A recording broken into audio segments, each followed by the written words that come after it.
everyone. So one of the things that I'm a really big advocate for at Iron Octopus Fitness is collecting data, because if you're not collecting data, then you don't really know if something's working, and then it's kind of a waste of time if you can't tell yourself if it's working. At least that's how I feel about cross training. I don't have a lot of time to do a lot of things, so I don't want to waste my time on cross training, which is why collecting data is so important. So with your pre-assessments, what we're doing is collecting data on your power and your overall power and strength as they relate to roller derby. You can do other pre-assessments if you want to, if you have a plank assessment that you want to do, or you have a cardio assessment that you want to do, or if you want to run yourself through the roller derby athletics standardized roller derby fitness test, then you can do that. The idea is that you do some sort of pre-assessment. What we're working on in the Jump the Apex program is going to be most specifically tied to the vertical jump and the broad jump, so that's what I chose. But if you want to do more, you absolutely can. And the third piece of data collection / pre-assessment that we're going to do is actually collecting data on our workouts. And what we're looking for over the course of the 10 weeks is that we're actually increasing our strength. So we're increasing how much we're lifting or how many reps we're doing with a certain amount of weight, just so that we can see over time, over the 10 weeks, that we're actually improving. So I'm going to actually show you how I collect data using the very first workout from Jump the Apex, so you can kind of get a feel for it. That doesn't mean that you have to collect data this way. It just means that this is how I do it, this is what's easy for me, and it gives you an idea of where to start. You can get your own notebook, which is something that I have, and I'll actually show you mine in just a little bit. You can keep it on an Excel spreadsheet if you're much more into computer technology, or you can even just print out the PDFs and write it directly on the PDFs and staple them together or put them in a Peachy folder, or I don't know, whatever you want to do. So the point is to just write it down and keep track of it so that you can look back at what you've been doing and prove to yourself either A, yes, I'm getting stronger because look at all these things that I'm doing more of now, or B, like, this program just isn't working for me, it's time for me to move on. So here we go. So this is my actual strength notebook that I'm actually going to be using, and as you can see, it's divided up by different days that I've been doing my workout. But for the purposes of this, I'm going to write it on this amazing notepad that I found. Look at it. It's like a little, it's like a briefcase folder. Anyway, I'm really into school supplies, you guys, and office supplies. So our very first program, obviously you should have a warm-up. So I provided a couple dynamic warm-ups on the membership portal that you can use, and I'm gonna do dynamic warm-up number 1. I'm making up most of these numbers, but some of them I'm stealing from my old strength log, and I did it 2 times because I wanted to feel really warmed up. Because I know what that warm-up looks like and I have it written down somewhere, I'm not writing it down in here, but you absolutely can. I'm just gonna check it off. And then I also sometimes I try to foam roll before every time that I do a workout, and I check that off if I get to it, but I didn't get to it today. So the very first superset for this, so I'm going to pair them together in a bracket, and that shows me that those workouts go together. They're a superset, which means I do one set of one workout, and then I follow it by a set of the second workout, and then I repeat that as reps go by. So we did split squats, and that's going to be on each leg, and then a calf pedal, which is more of a mobility thing. All right, so as I went through my reps and sets, my very first set, I did 10 split squats on each leg and 8 calf pedals on each leg. And then my second set, I did 10 and 8. And my third set, I did 8 and 8. And then my fourth set, I did 10 and 8. Okay, and then I'm going to write down my weight. So this was at, what did I have?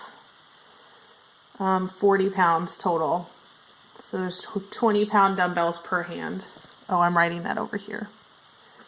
So 2 by 20-pound dumbbells. And my writing's atrocious when I'm writing in my strength log, so hopefully you can forgive me. And when I look at this data, it actually tells me like I reached the max that I was shooting for, because I'm shooting for 8 to 10 reps. So I'm going to make myself a little note that next time I want to increase my weight. Okay. This little section over here, if you want to, you can actually time this superset and see how long it takes you. But because it's the first time you might be doing some of these exercises, we're going to focus more on form. So don't worry so much on how fast you're going, just more on how much you're lifting and that you're doing the right form. So the second superset is the jump squat and the push press. Okay, so I did 15 jump squats on my first rep and then 10, and then 15 and 10, and then 15 and 8. And that was with the 20-pound dumbbells per hand. And I think next time I might want to increase that as well. So I'm going to make a little note. And then I have another superset. So this is dumbbell bent over row and wide leg squat. And as you can see, I abbreviate quite a lot when I write this, and that's totally okay too. So first sets, I did 8 and 10, and then 8 and 10, and then 8 and 10. So this was at 20 pounds dumbbell per hand, and this was a 35-pound weight plate.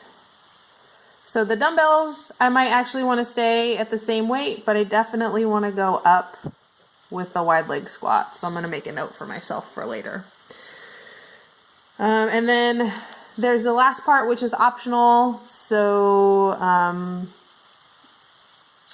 prisoner lunges and knee to elbow planks.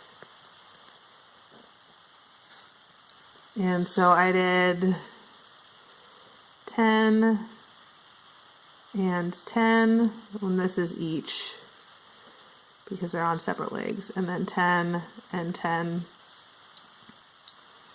And there was no weight. These were body weight. So I'm going to write that down. That's a B and a W in case you can't tell. And then the last thing that I always want to make sure that I do is cool down and stretch, which again, I just kind of do based on how I feel, but there is a cool down and stretch video on the membership portal that you can use if you want to. And obviously, if you want to detail that in your strength log, you can. Otherwise, you can just check it off. I'm to the point now where I like to do a lot of check off things so that, as you can see in my actual strength log, I can fit multiple workouts on one page, and then I can keep my strength log for a long time. So like I can look all the way back to December 11th, 2015 and look at what workout I was doing then, and I can see like, oh, my kettlebell front squat was at 50 pounds on December 11th of 2015, and now my kettlebell front squat is significantly more than that. So that's pretty awesome that I can look back and see that. And that's one of the reasons why we keep data. And I don't even know where I was. But anyway, that's my strength log. And I highly recommend that you get one for yourself, either a notebook or printing out the PDFs and writing on them. Get a little weird briefcase like the one I was demonstrating. But part of your assessment for this is collecting this data as you go through the program. So make sure that you're doing that so you can actually see what's working. And one of the really great things about collecting data this way is that you can make changes as you go along rather than just having the pre-assessments that we do every 5 weeks. And we have to wait 5 weeks to see if our workout is improving us. We can actually look at our data over the course of a week or over the course of 2 weeks and see what sorts of little changes our body is making. So that's why collecting data is important. I highly recommend that before you get started on Jump the Apex, you set up a data collection system. So go ahead and get to it. All right, adios.